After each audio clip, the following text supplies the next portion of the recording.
Hello, my name is Marion Burke. Welcome for joining with me. Knowing my limits, and I'm still learning. From my experience, no one should be measured by how much education they have. Everyone has a gift or a talent. It should be nurtured and allowing it to grow. I remember coming home in a bus from a special school, and we shared a bus with other children with additional needs in another type of special school. I remember I sit and observe these children. I would watch their body language and watch them dream. This was back in the late 80s, early 90s. Even something came alive in me. 20 years later, I found myself working with adults with additional needs. I knew it was my vocation. When I decided to complete my QQ level 5 in healthcare and in social care. And I also upskilled. I needed help with my studies to help me with the wording and to break down the information.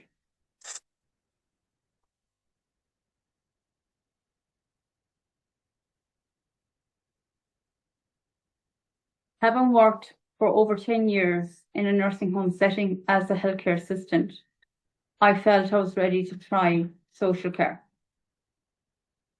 My sister told me that it might be too hard for me, but I felt I had to follow my heart.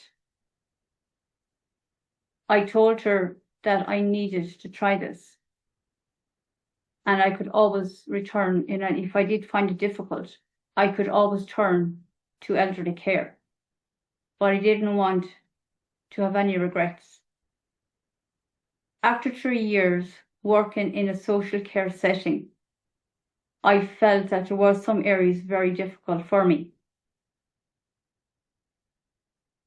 I've also found that there were some areas very challenging for me, but I've learned so much during my time.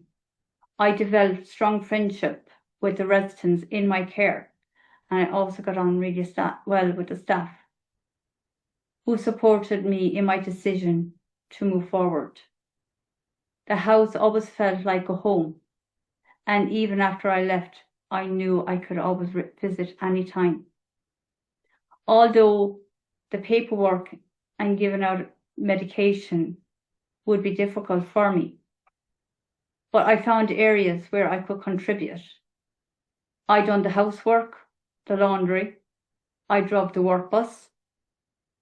I also wrote up on the daily reports, and I managed the residents and the house money. The other staff done the paperwork as I was on the floor and assisting and supporting the residents in my care.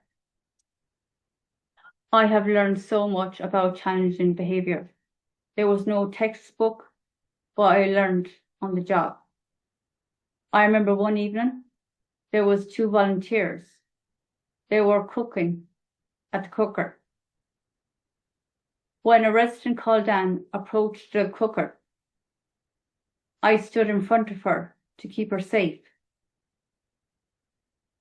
I spoke very gently and I communicated with Anne, and it took about 20 minutes. Later on that evening, I supported Anne with her bedtime routine. As I sat down with Anne on her bed, and I explained to her that I had to keep her safe and keep her away from the cooker. And she told me she was truly sorry, but I smiled to her and I told her it was okay. Looking back in the years before dealing with challenged behaviour, I had to get the other staff to step in. But over time, as I got to know the residents, got to know their routines, I knew like what upset them, what would trigger them off. Like, for example, there was like Anne, as I was explaining, that wanted to know what the volunteers were cooking.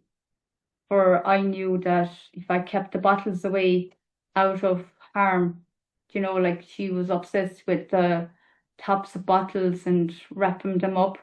So to eliminate challenge behavior, I just learned to keep bottles away and trying to create a very calm atmosphere at all times, and always supporting her in her choices. So basically after the 3 years, I developed new skills and I created beautiful memories and a long, long friendship with the residents that were in my care. And I know that every time I visit, I also get a great hug from the residents, and I'm greeted by the staff. And I also reflect, and like when I was in the special school, on how far I have come with support of my mother that actually got me out of special school, who really, really believed in me. And then I got the opportunity to throw myself into my education. And it was just going, just endless. And I reflect right to this day how grateful I truly am. Now that I'm working with an agency, so I feel I'm now in working in social care settings and in a nursing home.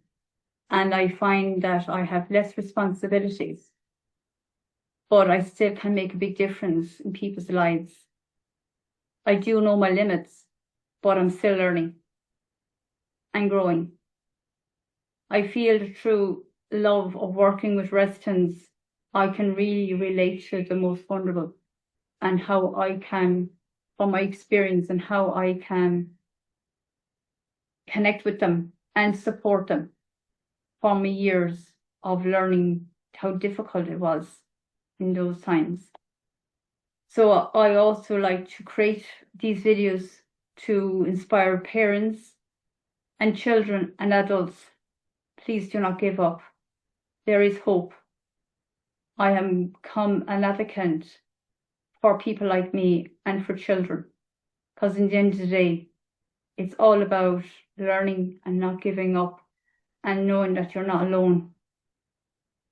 And also finding someone that you can really trust that will guide you along.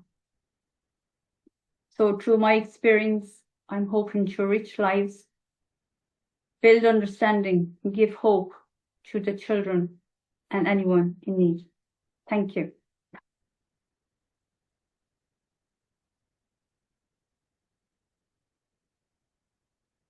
Yeah, how'd that go?